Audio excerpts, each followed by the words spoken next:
Darkness rises, and light to meet it. It was a long and twisted path that led to Luke Skywalker's first confrontation with Lumiya on the planet Kinoween. This path involved a conspiracy and various levels of deception, because a chronological presentation of events might inaccurately suggest that Luke Skywalker could have foreseen aspects of the conspiracy.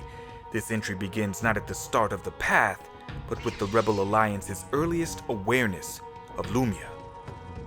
Following the Battle of Endor, Princess Leia Organa and Mon Mothma were on a diplomatic mission to the planet Herdessa, when they were introduced to Lumiya, a female cyborg who wore a face-concealing helmet and presented herself as the head of Herdessan planetary security.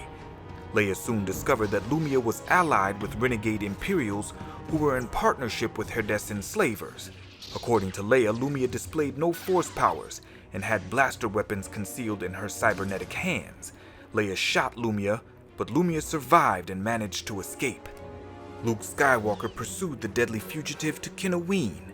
There, Lumiya attacked him with her light whip, a whip possessing a combination of energized and corporeal tendrils.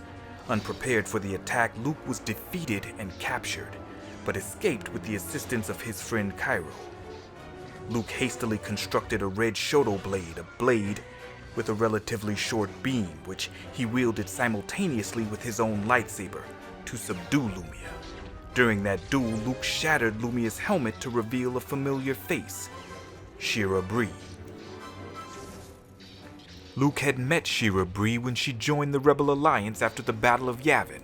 Bree claimed she was a native of the planet Shalivane, and that she was among the few members of her tribe to escape an Imperial attack that destroyed the city of Kinshasa. A skilled pilot, she soon became a member of Rogue Squadron. Along with Luke Skywalker, she was among several pilots who flew in modified TIE fighters on a mission to infiltrate an Imperial armada. Although these TIEs had been outfitted with transceivers to prevent the rebels from targeting their fellow pilots, the Imperials used a powerful frequency jammer that prompted Luke to rely upon the Force when choosing his targets. It was in this capacity that Luke unknowingly fired upon Shira Bree and destroyed her ship, a realization he did not have until after the battle, when Princess Leia showed him a holo recording that displayed Bree's body in a shattered TIE's cockpit. Luke was devastated that he had killed a close friend. Suddenly regarded as a pariah by many rebels who openly blamed him for Bree's death, he was also stripped of his rank as commander. However, Luke refused to believe that the Force had failed him when he shot down Bree's ship. With help from Chewbacca, he eventually found information that would vindicate his belief. At an Imperial data vault on Crake's planet, Chewbacca recovered a recording chip that yielded the following information. Subject: Shira Alan Koya Bree. Current rank: Major, Imperial Special Forces. Personal history: judged ideal, born in Empire capital.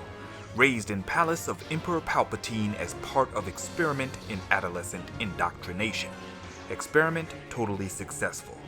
Gained expert rating in all forms of combat, intelligence and coordination both extraordinary. Biologically altered to reject pain and to accelerate physical healing process. Graduated with top honors in History of Academy. Record unequaled since. Personally selected by Lord Darth Vader for infiltration into banned organization known as Rebel Alliance. See reference log number 49734. Vader project required total razing of city of Kinshasa on planet Shalivane to establish credible background for subject. Project's purpose: the elimination either actual or effectual of Rebel Commander Luke Skywalker. Project status open. End of program. Although Luke was absolved of blame for shooting down Bree and was reinstated as commander, he took little consolation as he had been so easily manipulated, and that Darth Vader had gone to such extreme efforts to either destroy or discredit him. The fact that the Empire had razed Kinshasa merely to establish a credible background for Bree was enough to remind the rebels that their fight was far from over. Luke continued to believe that Shira Bree was dead until he confronted her cybernetic alter ego on Kinoween. Evidently, Darth Vader had recovered Bree's body from the wreckage of her TIE fighter and had her reconstructed as Lumiya. Despite Luke's victory over Lumiya on Kinaween, he was forced to abandon her upon the arrival of her allies, the Nagai invaders.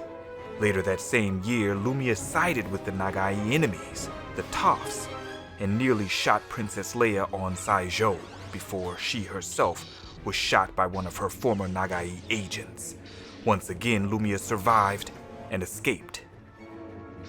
Years later, Mara Jade Skywalker furnished additional details about Bree's transformation into Lumiya. After Darth Vader supervised Lumiya's reconstruction on his flagship, the Executor, he helped her hone her ability with the Force and may have even given her some Sith training. Because Vader knew he was unable to keep Lumiya a secret from his own master, he presented her as a gift, a new Emperor's hand. Darth Sidious sequestered Lumiya on the ancient Sith world of Ziost, where she crafted herself a light whip from Kyber crystal shards and Mandalorian iron. She was still on Ziost when the Emperor died at the Battle of Endor, and she subsequently committed herself to exterminating the rebels who had ruined what she believed was the natural order. It was probably during this time that she assumed the mantle of Sith Lord. Join me next time as we discuss the final duel between Luke Skywalker and Lumiya. If you're new here to the channel, subscribe and join the Dreamwalkers on our journey. Be sure to check out the Rancor Report, where we discuss what's trending in pop culture, gaming and Star Wars news, reviews, theories, and clues. I do what I love. I hope you love what I do. This has been Lore and Legends. Until next time.